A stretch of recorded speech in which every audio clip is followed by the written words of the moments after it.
cavalry has arrived. Can't hide from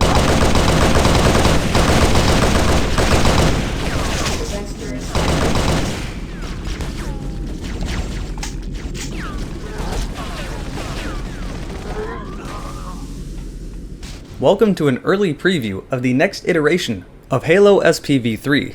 The footage you are seeing is from a closed beta. Some features are not yet complete, or non-functioning at all, and everything in this video is subject to change. Halo SPV3 is a complete reworking of Halo Combat Evolved, but it still maintains that Halo feel. As much as I love Halo 1, it's always had an issue of being a bit too repetitive, and this mod definitely helps this. New sections to maps have been added, or entirely new maps based off the design of the original map. New weapons have been added, new enemies have been added, new grenades have been added, and new abilities have been added, as well as a few new gimmicks on the Pillar of Autumn.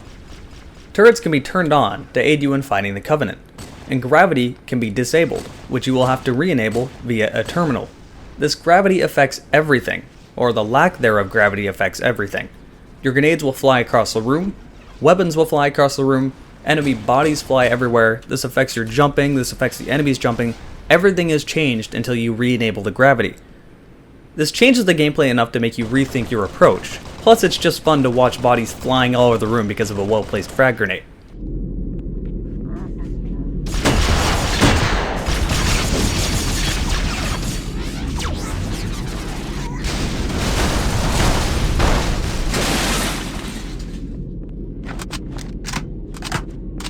Two new grenade types have been added.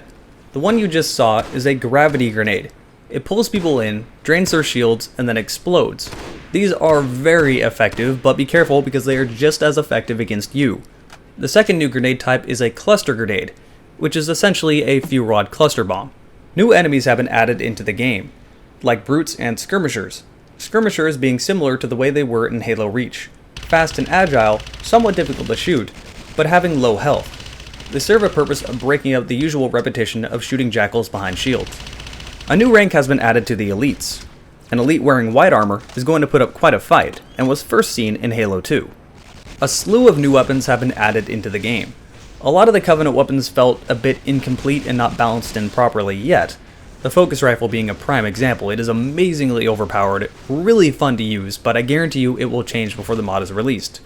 The human side, however, felt fairly final and actually very well balanced. For the first time out of any Halo game I played, I found myself picking up weapons that fit my playstyle rather than picking up weapons because they were simply better than the other ones. For example, in Halo 3, if you have an assault rifle or a battle rifle, what will you pick up? The battle rifle, 10 times out of 10, it's a better weapon. But in this mod, I found myself picking up the assault rifle because it fit my playstyle, not because it was better. Let me explain what they did in a little bit more detail. Starting at the pistol. The pistol is the definitive Halo 1 weapon. You could snipe people across the map with it. It was super strong. How do you balance this in properly while still leaving room for the DMR and the battle rifle? Well, what they did is they made the magazine size 8 rounds instead of 12. You can still scope with it, and it is pretty accurate when scoped, but it shoots somewhat slowly. From the hip you can spam it, but there's more bloom, so once you start shooting it faster it becomes inaccurate. This works pretty well up close, but obviously you're not going to be able to hipfire snipe people from across the map. This gives it a good reason to exist, while not being overpowered and still leaving room for the DMR and battle rifle. The submachine gun had two different models, the Halo 2 model and the Halo 3 ODST model. The only difference between the two is that one is suppressed and has a scope, the scope being kind of useless because it's not accurate enough to use at range. To me, the SMG felt like a reskinned Halo 1 assault rifle with a different reload and different sound effect. Meaning it's great for spray and pray up close, but you're not going to use it at range, which is fine because that's what you're supposed to use a submachine gun for. The assault rifle, however, is an entirely new weapon and is very interesting. It has a variable fire rate, which means that it starts shooting slowly and then speeds up the longer you hold down the trigger. I found this to be pretty effective and fairly accurate. It's not accurate enough to be a headshot capable weapon, but it is accurate enough to tap fire at longer ranges. And it also works up close if you hold the trigger down.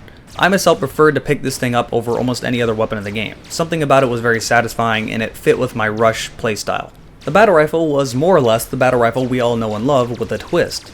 It's 3-round burst from the hip, but when you scope it's semi-automatic. If you push the flashlight button when scoped, you can change it back to 3-round burst or back to semi. I personally myself used it in semi-automatic more than 3-round bursts because it seemed a little bit more accurate, but both firing modes were practical. The DMR felt like a miniature sniper, almost as if it was a DMR. This is the first time in a Halo game I've seen it accurately portrayed as its name. This thing is very strong, and the scope zooms in very far. It was somewhat difficult to use up close, but at range it was a powerhouse.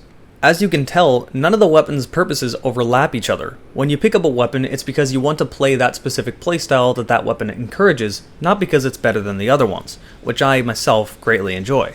Something I forgot to mention is that this mod utilizes open source, which gives you a slew of graphical options like anti-aliasing, bloom, and being able to change your FOV.